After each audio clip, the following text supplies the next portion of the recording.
Lions fans, welcome to the Detroit Lions podcast. This is episode 573. Detroit Lions halfway through the preseason. This is the official Detroit Lions podcast for Reddit. I am your dashing host, Chris, and with me is my good friend and co-host, Jeff, the Risdon, fresh out of Allen Park. I can smell it on you, buddy. How you doing? There's a lot to smell today. It was hot. Not as bad as yesterday. I'm doing great, man. I've been watching football in the sun. Life's good.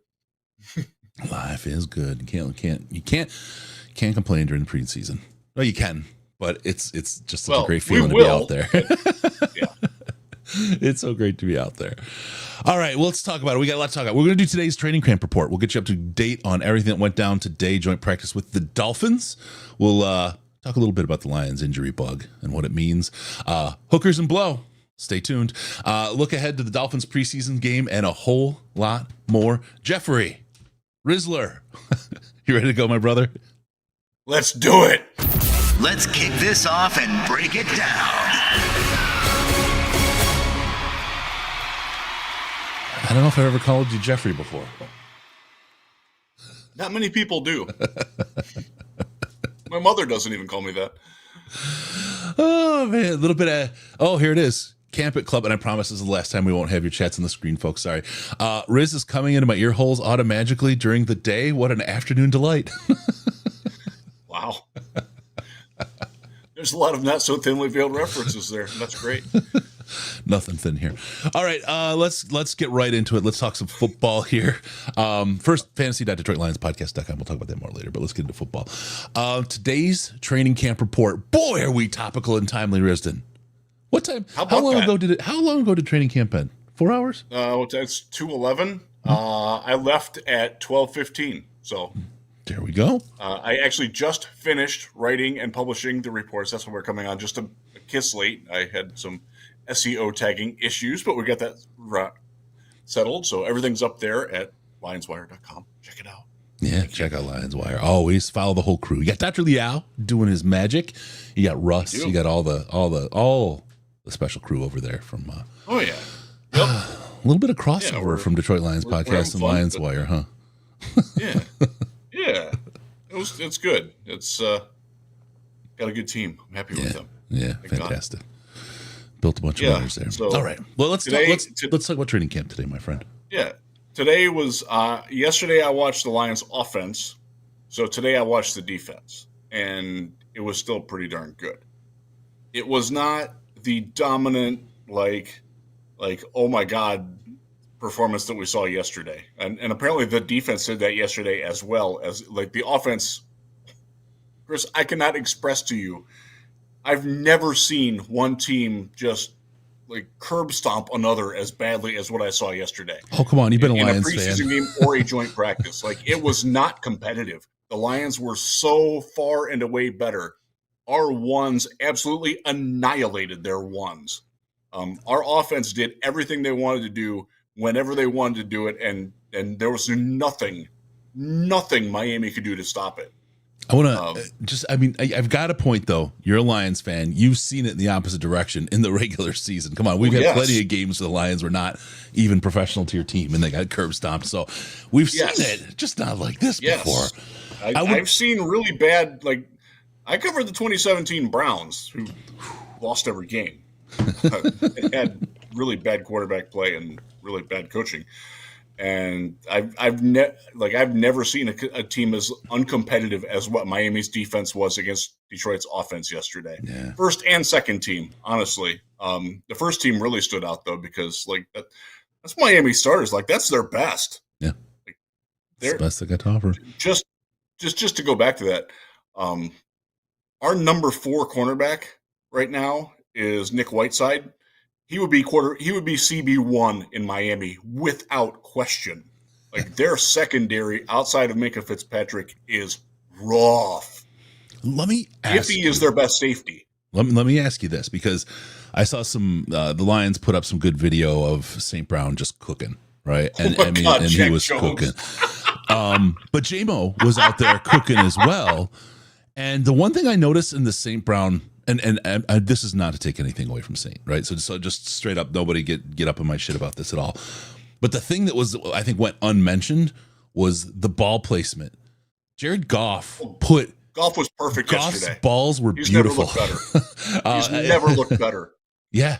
Yeah. I was like, and again, I'm not taking away from anything away from St. Brown. He was amazing, but the ball placement from Goff it helped enable, him to show his dazzling nature, right? That who he is. But God dang it, I haven't seen that kind of precision repeatedly. Like boom, boom, boom, boom, every ball. And of course it's a highlight reel, but this is one practice and that's a lot of perfect balls for Jared Goff. It was like that all day. Like, even the plays that didn't make the highlights, like it was like that all day. Goff has never looked better than he did yesterday. I didn't see him today. It sounded like they had a lot of success again. Yep. I think Miami was more competitive today. They kind of had to be, like they couldn't not be. But yeah, Goff's had a really good summer. And other than there was one practice last week where he was just like a little smidge off. And the synchronicity just wasn't there. But yesterday, the line was incredible yesterday. The receivers, the tight ends, the back, everything was just like so optimal. And it was a joy to watch. It was honestly fun watching the Dolphins reporters like powwowing and like, how do we talk about this? Man.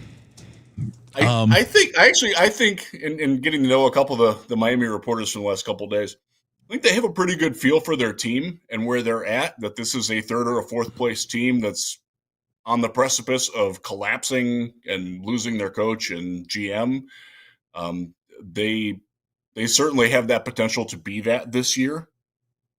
But they remind me, honestly, of like a Jim Schwartz era Lions team in that they have stars. Like they got some talent on that team, but they're the guys that aren't like the top end talents are not good players. And that's, Jalen Waddle was out there today, full participant in practice.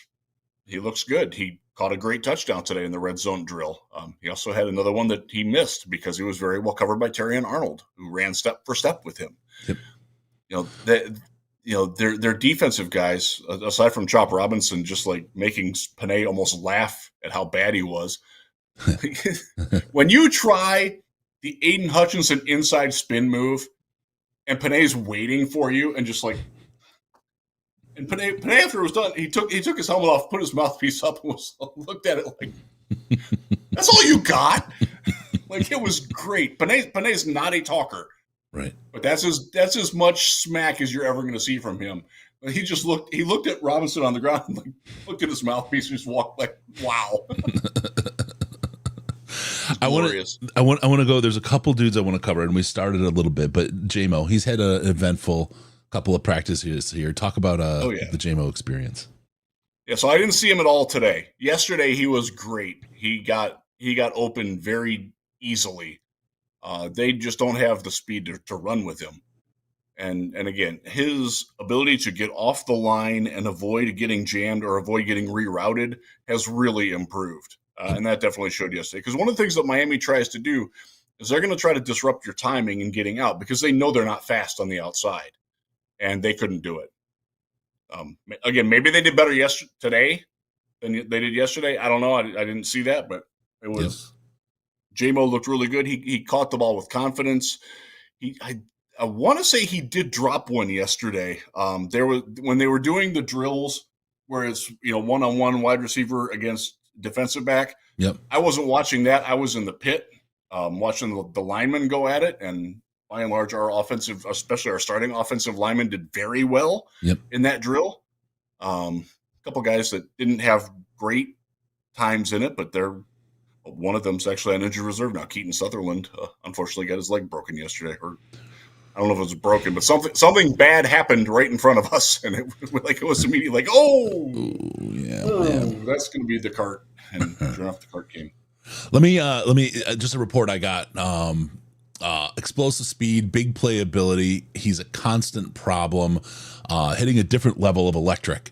Everyone I spoke to, including two Miami coaches, had nothing but high praise for him. J-Mo is in for a monster year. So it's Jordan Schultz, by the way. Very interesting. Very interested. I love to see it because this is it. This is the culmination of the project that has been JMO and the growth and the support that he's gotten and the work that he's put in. Right. You can't undersell that. The difference in him from rookie year to today is you couldn't ask for a better arc, man. You couldn't ask for a better arc of the growth of a man. So I'm just hoping he kills it. I just hope he brings it hard. And then St. Brown looks like, I mean, if you think about just the trio, right?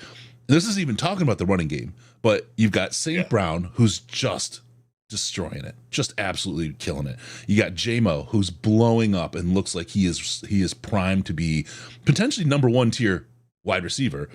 And then Jared Goff, who can put the ball exactly where he wants, whenever he wants. Forget about it, right?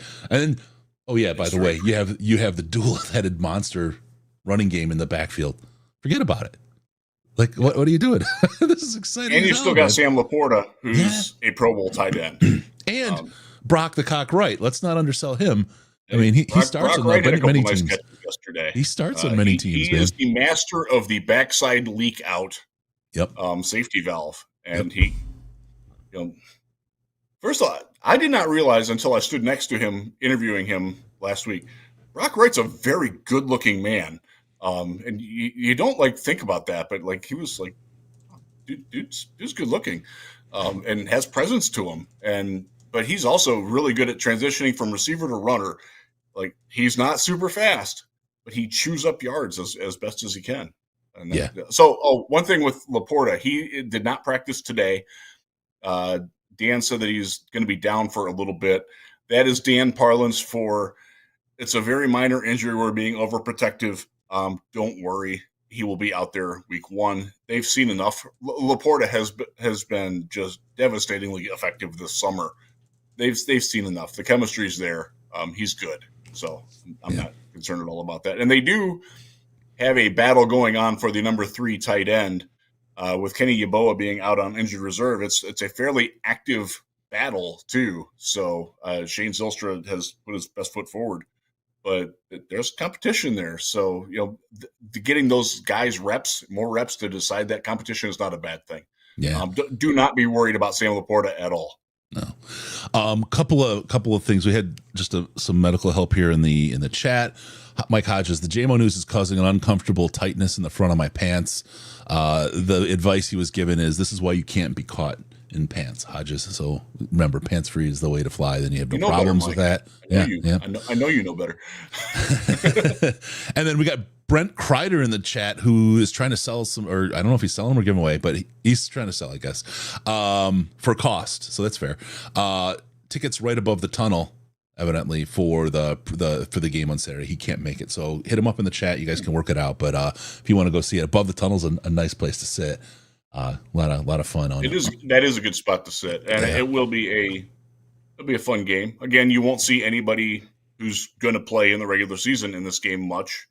A few guys will. You're going to see Grant Stewart's going to play, Isaac Tesla's going to play, Khalif's going to play. You'll see Ratledge might play a series, maybe. He had a really good day yesterday. I'm feeling better every day that I watch Tate Ratledge playing right guard. And I brought this up in the notes yesterday. Graham Glasgow on was it Monday? Monday they practiced, and then Tuesday they were off, and then Wednesday. Monday and Wednesday were his 2 best practices of the summer. And that's not a coincidence that the Lions offense really picked up with that. It's also probably not a coincidence that Taylor Decker is getting a lot more reps as a starting left tackle in with those as well. And Taylor is fine. He joked yesterday. I was actually standing adjacent to his right shoulder, which is the one that he had scoped out. And he looked at it afterwards and he's like, he's good. Oh, that's awesome. All right. So what about our terrible issues at cornerback and safety? Obviously the weakest point on this team. It's so weird to say that. It wasn't perfect today. 4 years ago. Oh my God. Miami had some success, but it was all bubble screens, quick slants, anything they tried to throw down the field did not get completed. There was one where Tua hit what's his name? The ground. I got the roster. Had a concussion. No, he didn't. He threw it flat-footed though. Whoever number 5 is for them made a nice catch, and it was Jalen Wright, their running back. He ran a route, and Branch was closing on him, and Branch made a poor decision in trying to go for the ball, and he was late. And Wright caught it and turned and went for a touchdown. That was really the only play that they had where like they had success down the field. Everything else is bubble screens, quick throws, because our defensive line is absolutely terrorizing their offensive line. They cannot stop DJ Reader. They can't even begin to stop Aiden Hutchinson. They can't stop Marcus Davenport. Like it's every single play, at least one of them is in the backfield hindering the throw, impacting Tua's ability to be where he wants to be. He can't ever step into a throw. That just doesn't happen. Roy Lopez got a few today where he was in the first team in place of Tyleek, who's looked good. And like every play, we're getting at least one, and most of the time 2 or 3 guys on the defensive front winning their bat. They had 2 plays today where Aiden was in so fast that they didn't count his sack. And we're calling it the Hutch rule in practice because it happens a lot to our offense too. Just let the play go and like disregard it because like he's there so fast. I feel bad for Larry Bowden, who's their right tackle. Excuse me. I mean, Aiden is just smoking dudes, and it's crazy to see that like on a play where Tua is taking a 3-step drop and Aiden beats him to the 3rd step on the drop. That's crazy. That happened today. That's crazy. That's unreal. So the bend, the whole thing is we got full Hutch back, is what you're saying. Oh, he's better, and I don't say that lightly. He's better than he was. His get off is unreal. It's Chris, you know this. I freaking love Myles Garrett. I think he's the best defensive player in football. Yeah. The things that Hutch is doing is right there with him, if not a little bit faster.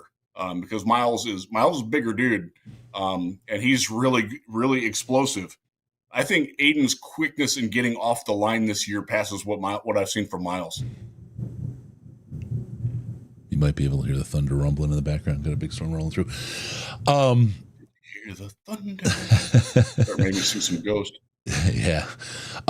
That's just so good here. This is a testament to the idea of, when Lions weren't doing so well, there was a lot of people saying, I don't care about character. I want to win. Right. And I get the sentiment, right? Desperation. I don't care. But this is what character gets you in a player, in a guy like Aiden getting injured and coming back better than he was prior. And the work that he's put in to come back, that's a significant structural injury. You know what I mean? That's nothing to sneeze at. And the work and effort and time that he's put in to come back by the preseason at this level is freaking amazing. And it is an absolute testament to his character, his love of the game, who he is. Because a lot of guys would just go through the rehab process. It hurts. I got a little bit of a break. I can take some time. He hasn't not played football for longer than a month since what? 10 years old? He talks about it was his junior year and his second to last year at Michigan. When he suffered, I think it was an ankle. Yeah. And he came back in his next season. He was absolutely dominant and became the number 2 overall pick. And somebody asked him that early on. And he's like, I hope that happens again. Because that was my best year, was the year after his injury at Michigan. And so he talked about how he understood how to come back from an injury because it's happened to him before. Yeah. That's actually really important because there, you see it. I'll say in UFC, it's one of those things where somebody absolutely believes they're impervious until they get knocked out, and then suddenly, boom, boom, boom, they're shaken. They don't know how to come back from losing, right? And it really gets inside their head, and psychologically, it just breaks them. And you see a guy like Hutch who's gone through that and been through that and knows that he can come out the other side even better, and then applied that. But this goes to character, the type of players, what I think Brad is looking for. And I think this is one of those things that it's, as they talk about the intangibles, this is one of the things that I think has gotten us to be a better team overall, because our players care enough. They love the game. They're going to play. They'll play above maybe where a guy with the same athletic ability would have been, who could have been drafted, who doesn't care as much. You know what I mean? And that's, yes. I think that means a lot. And I mean, it means a great, great deal. Now, you could have a whole team of first overall picks and people who don't care, and they're probably going to be really, really good. But that's just not how teams are made up. And so the way that the way they're putting the team together, the work of Brad Holmes, I know people love him, trust Holmes, all that, but you just can't undersell the how and the why behind what he's done. And I think it's a really intelligent and effective way to go about building this team, as we see with the defensive line, the building of the secondary, linebacker core. Are we still 46 players deep at linebacker, Riz? We're close to it. Yeah. I mean, Zach Cunningham is number 5. He's really good. Grant Stewart, he's better than not a return guy, but Grant Stewart looking good out there still. Yeah, he actually had a very nice return today too. It got called back on a BS penalty, but he had a nice return. So overall, you're watching, now you've seen the team play against another team at their same level, not just each other. If I'm going to ask you to pull out your report card and give a grade for the Lions this year preseason versus last year preseason. What do you think about how they're performing? And if you had to predict, this is a fool's errand, I understand. If you had to predict, what's the trajectory for the team this year comparatively? I think they're more focused. I think they feel, and a lot of the players have talked about this, both on and off the record, like they feel like last year they sort of got cheated by all the injuries, and they don't want to lose like what they had. They're out to make up for it because they know, look, this team is built for the long term, but you can win now. And they can win now, and they know that. And I think that they understand, especially guys like Taylor Decker and Alex Anzalone and some of the more seasoned vets on DJ Reader's another one who's talked about it. Like, they got to go get it. And there's a definite hunger to them and a sharpness to it. And I will say, I think on the defensive side of the ball, and this is in no way a criticism of Aaron Glenn, who I think is a very good coordinator, I think Kelvin Shepard has a really great feel for what his team and what his players want to do and how they can do it. Whereas AG, and again, I liked AG a lot, and I think he did a masterful job last year. I think there was some of, man, I wish this guy could do this. There's not, like, Kelvin understands what his guys can and can't do, and he's been very good about putting them in their best possible situations.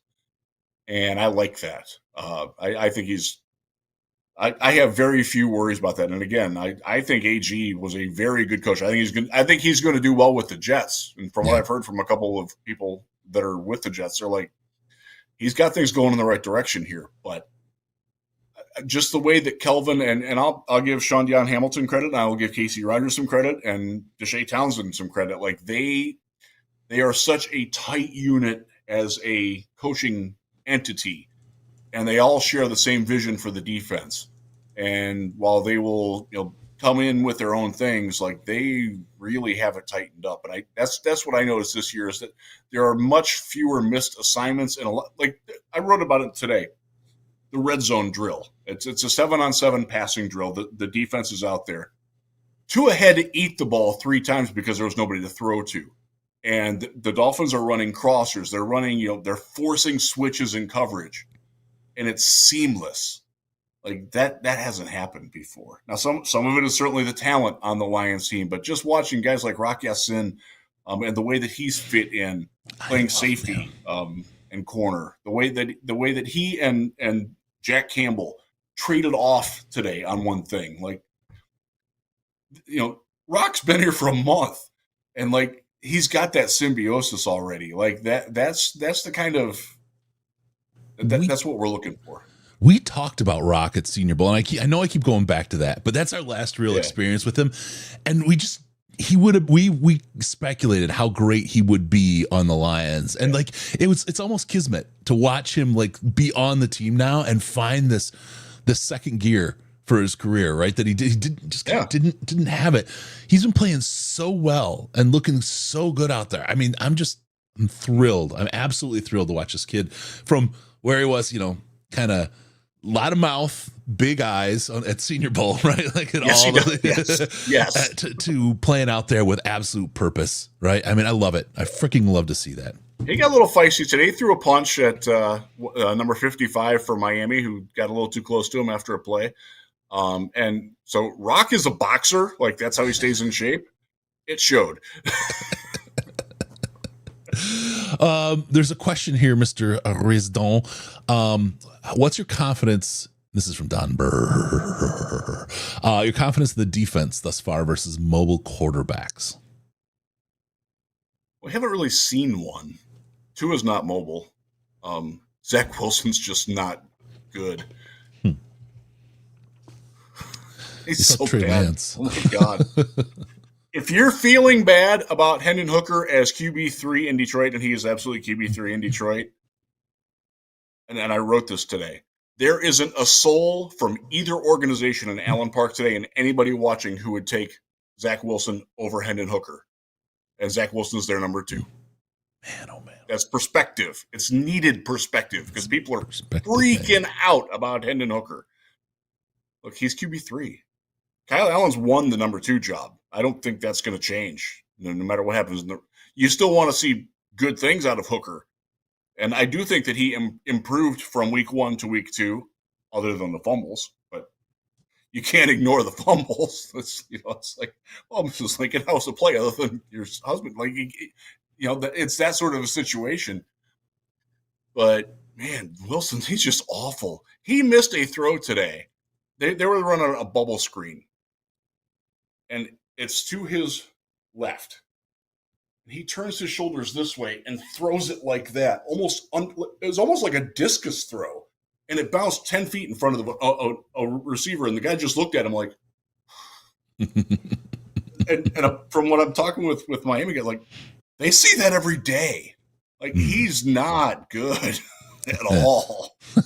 And like, at least Hooker can complete passes to open receivers. He still struggles with anticipatory throws and making prompted decisions, but when he throws the ball, he's pretty good at it. I can't say that about Zach Wilson.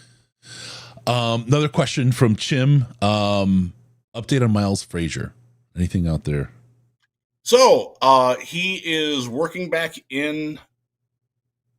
I don't think he'll be ready for the start of the season, but it won't be long thereafter. I like Miles Frasier a lot. I've gotten to talk to him, and it's off the record, so I won't share that. But he's feeling pretty good, and he's getting a lot of mental reps, and he's a bright guy. It's very easy to see why the Lions found him appealing in the draft when you talk to him.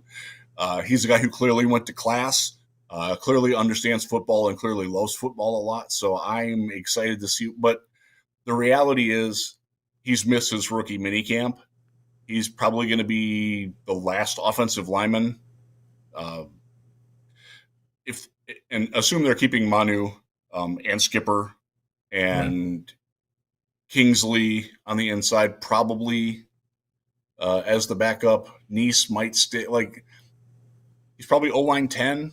And it might be a case where he starts the year still on PUP just so they can have enough guys until he's ready. Hold on. Yeah. And hopefully nobody gets hurt. But yeah, they've got a weird glut. And I will say, I hope when he comes back, he can be better than what Coyote Ashika has been, because Yode's not had a great summer. And that's the position. A guard who can also play tackle, that's what Miles Frasier is. So fingers are crossed for him. I like the guy a lot. Hope it works. I mean, we're in such a great spot with guards that can pull and that love to bust people up. Man, it's like this O-line. Dude, Mahogany kills people. He got out yesterday And he absolutely I forget which safety. It wasn't Iffy. It was their other safety. I think it was Iffy's had some problems out there. Iffy's not good. Iffy did make a very nice play on the very last play of practice today, so I got to give him that. All right. But beyond that, and it's Smart, I think is his name, number 25 for Miami. He was on the business end of a pull from Mahogany on a run play, and Montgomery just ran by. It was like unreal. But yeah, he's been very good. He did good in the pit drill too, which was nice to see because he's not always the best in those situations. The one-on-ones, in pass protection, he's not a guy that you want to necessarily leave on an island at guard. Like, you need to kind of have him where he can use the left tackle or the center one way or the other to help him not necessarily block, but just like be in the way so he can steer towards that pile. But he didn't need that yesterday, which was kind of nice. And again, some of that is the fact that Miami's best defensive tackle is Benito Jones, who couldn't make the Lions a couple of years ago. Right. Yeah. And that he is their starting nose tackle. Kenneth Grant's working in. Kenneth Grant had a beautiful play yesterday, and I think he's going to be a good one, but he's not there yet. Their depth, woo, is it bad? Oh my goodness. All right. Well, I think we have a good team set up for a good year again. Yes. I love it. I love where this is going. And this is, look, it's a different schedule than last year. Last year's 15-2 is going to be, even if we had the same schedule, it's going to be a difficult to replicate. But I think the Lions are still going to be a dominant team this year and a tough team. And this is the one. I mean, this is the one where you kind of see the story where you kind of poke at that balloon a couple times before it finally pops, and it feels like the needle's really sharp right now. So. Yeah, they're going to get everybody else's best shot. There's no doubt about that, especially within the division. Yeah, and they might not. They might go 3-3, 4-2 in the division. I still think they're the best team, top to bottom, in the division. I don't say this disparaging Minnesota because I think the Vikings are really good. I don't think they're close. I really don't. Yeah. Like this team, the way that we have seen the starters play throughout practices, top 5 defense, top 3 offense. No doubt in my mind about either of those. This defense with Davenport in there at end, he makes such a difference. But the thing is, the guys that are like Al-Qadim Muhammad has stepped up. Dan talked about him before practice today, and I think Dan was speaking the truth, talking about how much better he is against the run this year. Like last year, he got here and he's like, okay, y'all need me to rush the passer. I'm going to rush the passer. Well, he's learned some positional discipline. Keith Cooper got some first-team reps again today at defensive end. The guy is making the team. He is what they wanted Josh Paschal and or Levi Onwuzurike to be. He is more dynamic than John Kaminsky ever was in the same basic role. That's who you're getting in Keith Cooper. That guy's making the team. He's really good, and they didn't have a guy like that last year. So I'm excited from what I've seen from number 64, and he is definitely a guy to watch this weekend because he's going to play a lot. Let me ask you about one more guy. I was going to move on, but we have a very special request about Hassanin. How's he looking? How you feeling? And what's he going to do for us this year? He is a lot of energy. He has some very good reps, and he has some reps where he very much looks like a 6th-round rookie, where he's trying too hard. He does abandon his contain from time to time. He can get fooled by eyes, by chasing the cheese a little bit sometimes, and that's got to stop. But he can win with power. He can win inside, starting outside and going outside inside. He doesn't really win around the edge very much. That's not kind of what he does. He's battling. He deserves to be on the roster. I don't think he's going to play a lot. Cooper is better than him right now. Okay. And then when Paschal comes back, who knows how he fits in. Let me ask you about his play around the outside. Is it something he can learn, or is it something inherent in how he Well, plays. he's definitely learning, but he's not a twitch guy. Mm-hmm. You know, if you want that guy, that's Nate Lynn. Nate Lynn's going to win that way. Nate Lynn's had a very good summer too, and unfortunately, all those guys aren't going to make the team. Like, something's got to give there. I've been assigned to do a 53-man roster projection, and defensive end is really hard because there's a lot of good players, and leaving one or two of them off is difficult. And I wonder how that's going to play. And again, that's without Pascal fitting into the equation, and he does, like, they still like him. He's going to be around. He's allegedly going to be ready by like week 1, week 2. That's going to be a really tough call, and Hassani is part of that because he's probably a guy who would be inactive in games right now. All right. You know, do you risk losing him, or do you risk losing? Like, Nate Lynn's much more of a flamethrower type of pass rusher, and is also more football savvy in what he does. He's not the twitchiest guy either, but he can certainly win with the long arm rush. He can go around the edge. He can corner. Hassani is still learning all that stuff by and large. So, you know, good player. And again, you see why they drafted him, but he's probably not quite ready to crack the rotation yet. Certainly not with Davenport healthy. And Davenport's been he had a loop yesterday where I really thought Tua was going to shit his pants. Like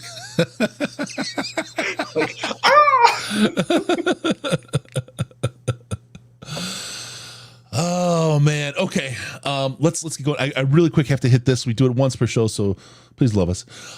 Hit the like and subscribe. That helps other people find us, helps us do what we do, helps us kind of get into that algo and all that kind of stuff. But you sitting here watching and taking part in the chat, we love it. You do have to subscribe to be in the chat. So if you get a chance, just hit the button, the subscribe button, hit the like button, let folks know that you've been here and that it's something you enjoyed while you're here. Appreciate you all for support and keeping us going here now in year 11. Whew, what a crazy time.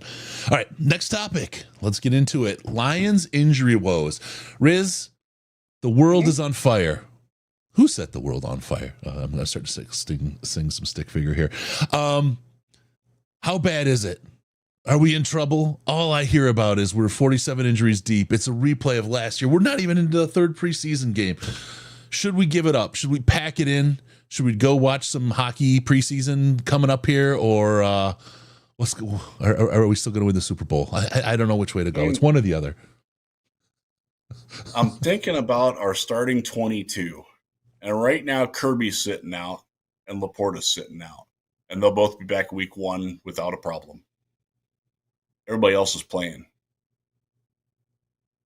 So that's everybody big problem. Looks good. Yeah. I think this is the injuries that they've had. Keaton Sutherland, DiCaprio Boodle. No offense, y'all, but nobody's going to miss them. Certainly nobody's going to miss Boodle. They actually brought the guy in today, Alan George. He made a nice play for, like, he literally got signed. Like, he wasn't here yet. He got signed this morning and was out on the field. Like, it's crazy. It is so nuts, man. Yeah. He's by the way, both of the new guys have really good hair. George is he's got like the multicolored braids. They're very pretty. Oh, nice.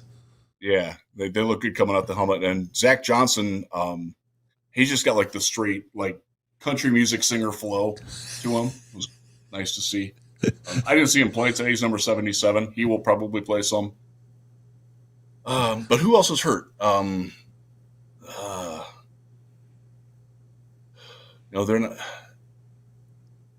Rakestraw wasn't going to play. Like, he was CB4, CB5. CB1 for the Dolphins. In all honesty, and I say this rooting for Rakestraw, Nick Whiteside's better than him. Like, has been since he came in. Like, Rakestraw is much better in theory than he's been in actual play when he hasn't been hurt. They're not missing him. They weren't depending on him. The biggest problem, I think, for Rakestraw is to miss all this time in his first 2 years of the season. And I'm going to make a weird weird comparison here. It's like Jeff Okuda having to play for Matt Patricia in the first couple years of his. Like, there's no opportunity for growth, right? There's nothing. Yeah. You are still the guy you were, and maybe even physically not as good. I mean, you may be workout ready, but you're physically on the field, having not played, not been able to spend the time. That is such a stunting kind of look.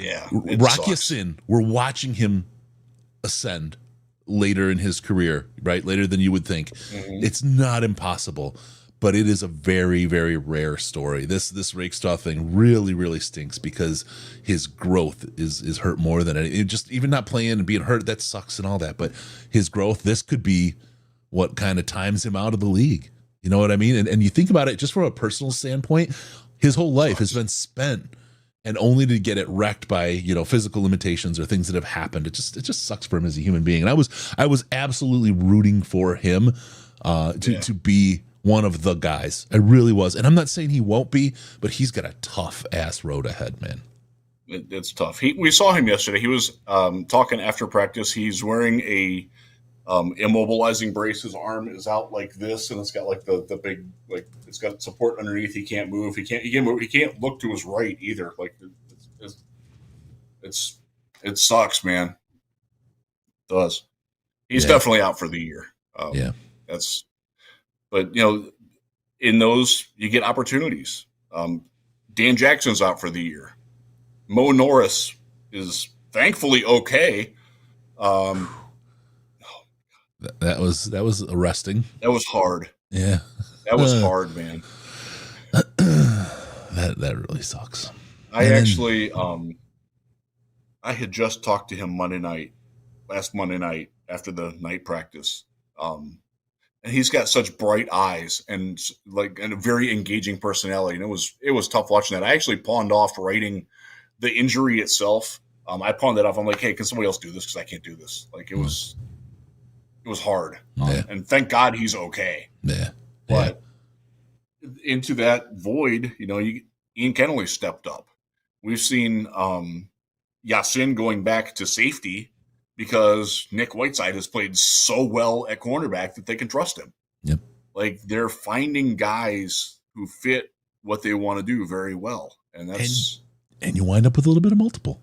Right? I mean, and that's so important as the season wears on. As we watched with the injury situation last year, having guys that can move a little and play well in other positions is key, because it really is every part of it. I mean, you can say, the corner stinks, but a corner can be lifted by the rest of the secondary, right? Every position can be lifted by those around him. So you can survive an injury or two as long as the rest of the team can pull and play accordingly and move into the right kind of positions that fill. I hate to, anyway, we'll leave with this. Lions injury rules. It sucks for a lot of the guys, but as far as starters go, we're okay. The team's okay. Our starting 20, like Tim Patrick's sitting out right now. Okay. Isaac Tesla has been better than him all summer. Like, Tesla is, oh man, he won his teammates over yesterday, if he hadn't already. When Jack Jones knocked his helmet off, so Isaac was locked up with him on a run block, and Jack's up here. Twice the second one knocks the helmet off, and Isaac has the hair flowing coming out with the mop. And he got up and was attacking Jones, and Jones did not expect that, and the Dolphins clearly didn't expect that. And the way that Isaac got received by the Lions teammates, like, holy crap, he's one of us. Like, and the fans went crazy. That's awesome. For it. That is so awesome. God. He's been really, really good. He is earning first team reps, and you hate to say it about Tim Patrick because he's fought through so much. He's a great study in virtue and overcoming adversity. Yeah. He can't play. We're good. Yeah. Tesla's there, man. All All right, let's slide into the next one. We'll run a little longer than we wanted, Riz. I'm sorry, I'm not doing a good job on traffic and weather here, but hookers and blow. Who's our quarterback too? So we've got this situation with Hendon Hooker and Kyle Allen, and we've seen Hendon, and I told we've both been rooting for him, just having gotten to know him a little bit, and what a wonderful human being he is meaningful. It is it's just he's such a good guy. You can't not root for him, but he just hasn't shown the juice. He hasn't. Kyle Allen, on the other hand, Mr. Risdon, what have you seen? He's been great. He looks like a very capable NFL backup. And I did not expect that from him. He had some sweet throws in that game. Some not so sweet, right? But he had some really nice throws in that last game against Atlanta. Yeah. So the thing you want is in a backup quarterback is you either want somebody who can run the exact same offense as your starter, or you want somebody who can completely transform it into something different, which would be Hooker. Hooker, he can run, and they actually have installed some read option with him, and it works fairly well. So if that brings a different dimension. But Kyle Allen can come in and can run the same offense that Jared Goff does. I'm not saying that he can do it nearly as well, but they're not going to have to change things. They don't have to change their protections. He understands where and when the ball needs to get where and when it needs to be there. I feel a lot more comfortable now with him than I did even a couple of weeks ago. And I thought he played great in Atlanta, and he's looked good in practices. He looked good yesterday. He has a very good connection with his receivers, and he's avoiding the catastrophic mistakes that he made in the first game against the Chargers, where really he was kind of like Hooker in Atlanta. Like, outside of the two fumbles, Hooker actually played pretty well against Atlanta. Allen, outside of the two giveaways, played pretty well against the Chargers. And that's much more of what we're seeing on a day-to-day basis in Allen Park, is that Allen's like foul, distant memories of, Tim Boyle and Jake Rudock and, oh my God, Adrian Martinez. Like, this is not one of those situations. Jake Fromm, who's now selling insurance after being our number 3 last year. Fromm sounds like an insurance agency anyway, doesn't it? Yeah. He blew an opportunity, though. He's not Jake Fromm State Farm. He joined some other agency. It's a magical error on his part. So I'm much more comfortable now with the backup quarterback situation than I was 2 weeks ago and 3 weeks ago and 6 months ago, when I thought Hooker was going to be the answer, and he hasn't. It's disappointing because I've been one of Hooker's biggest. It's just not there, man. Like, we see it in practice, but when the lights come on, it hasn't been there. Yeah. And it's got to be there when the lights come on. Otherwise, it doesn't matter.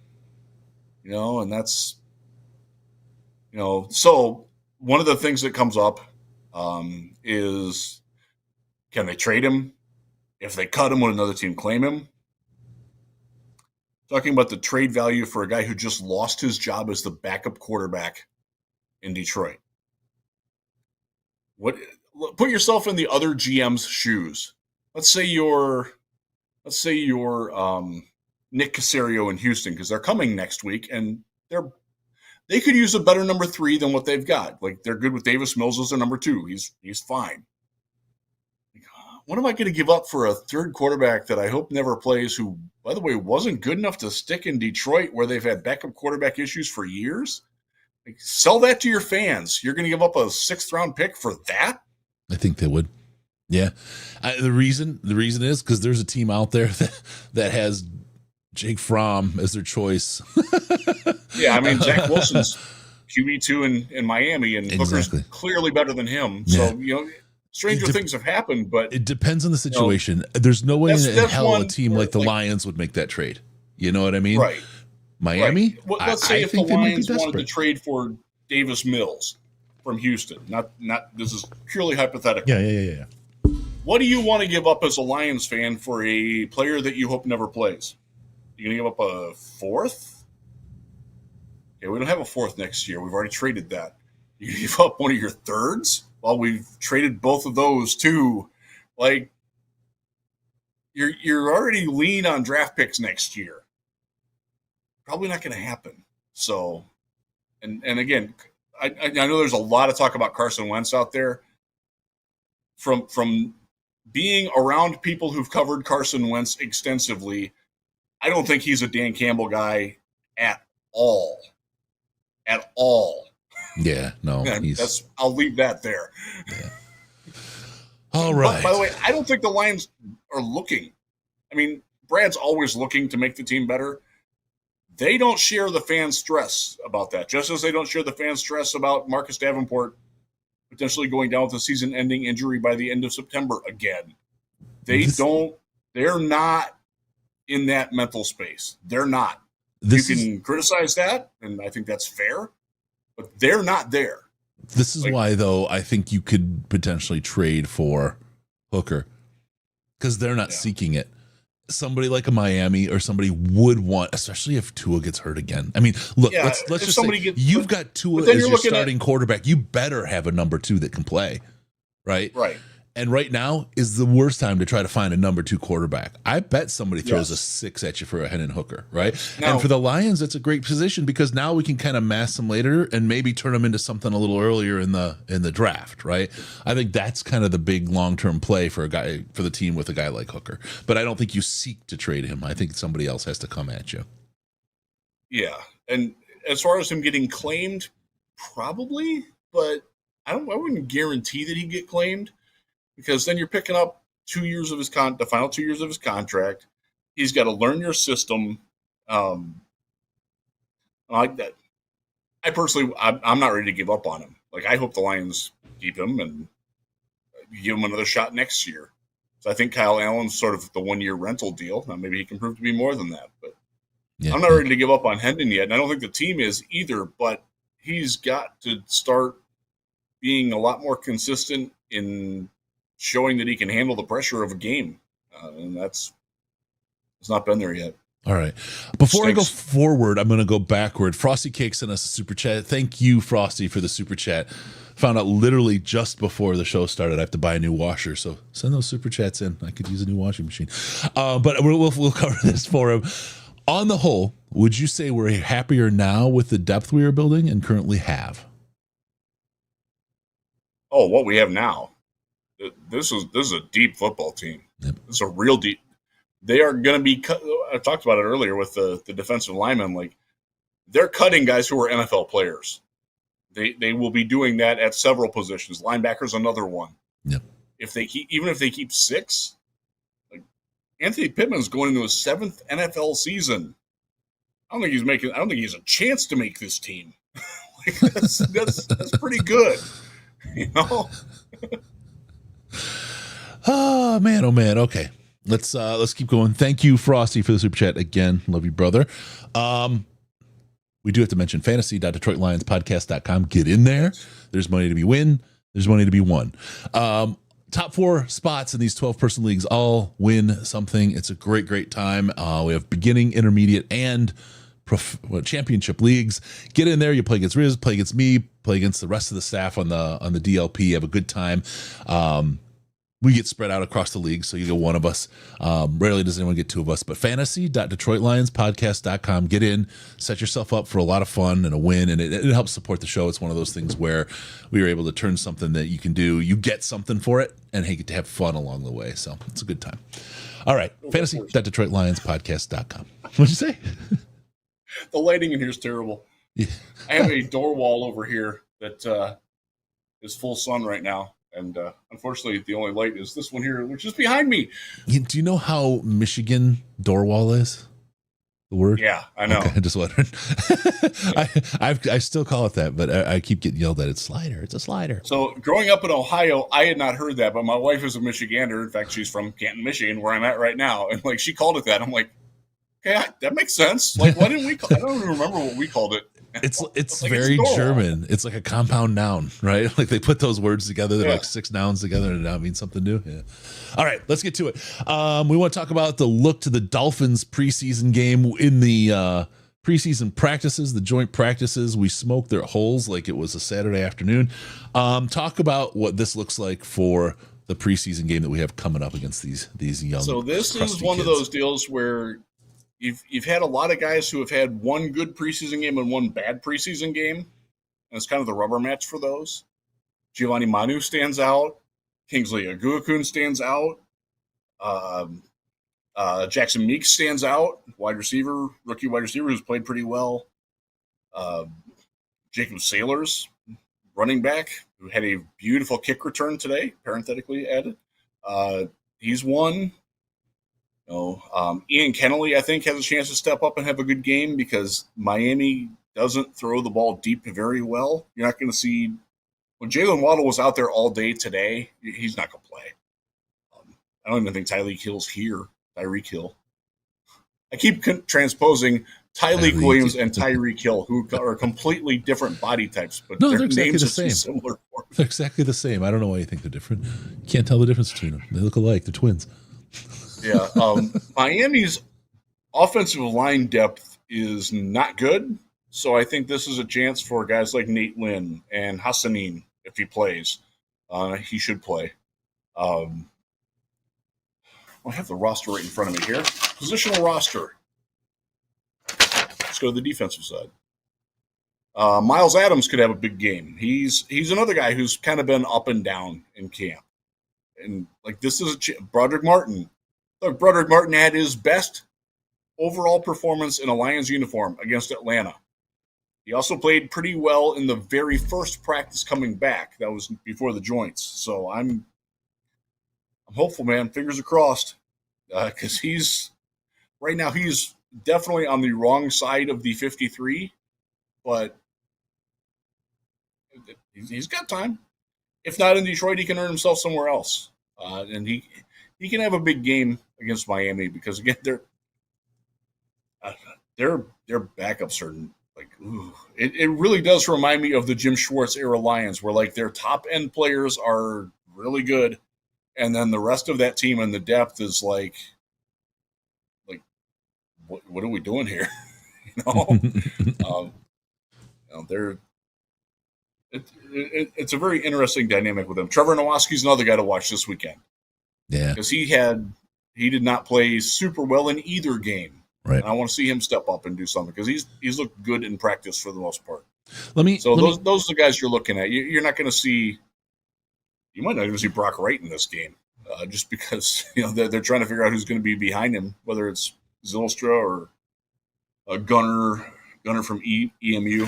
I should probably know his actual last name. Number 41 is Gunnar Oaks. Zach Horton's number 40. You'll see a lot of these guys. Steven Stylianos, number 43. Didn't actually see him practice yesterday. I know he's out there. He didn't make the notes. Those are your guys that are competing for the number 3 tight end. Can I go backwards to go forward? See a lot of them. One of the things I'm thinking of right now is especially knowing who this Miami team is, right? And really no one else has practiced against them yet this year, right? So they don't really have a whole lot of understanding of who the team is. Could this be a time to bolster Hendon's stock to help make him tradable because of the level of competition he'd be playing against? But see, here's the thing. If he plays well, the Lions will be more inclined to keep him. Well, the Lions know what they have. And if he shows out against a team that they just smoked on in the joint practices, they know what they're dealing with, right? It's probably a function of who they're playing versus who is playing, right? But I don't know. I think something like that can boost his stock and can get you something maybe a little more of an opportunity of a trade for him. I hate to talk about it because I love the kid, and of course, if he does well, I'm going to be like, see, I'm going to be the guy that says, see, his stock's going up. He looks good. He's got there's something there, but it's yeah. This is like Ronnie Bell has quietly crept up. He's had some first team reps this week. He played pretty well against Atlanta. That's a guy that I could see them flipping at the cut down deadline, like, oh, he's better than your wide receiver 5. Give us a conditional 7th for it. And if he plays 4 games, it'll rise up to a 6th. I think those are the types of moves that could be out there. And Ronnie Bell's a guy that's like that. Assuming Khalil Dorsey comes back at cornerback, and I don't know what his status is. Maybe a guy like Like Eric Hallett could be that guy. That's another guy.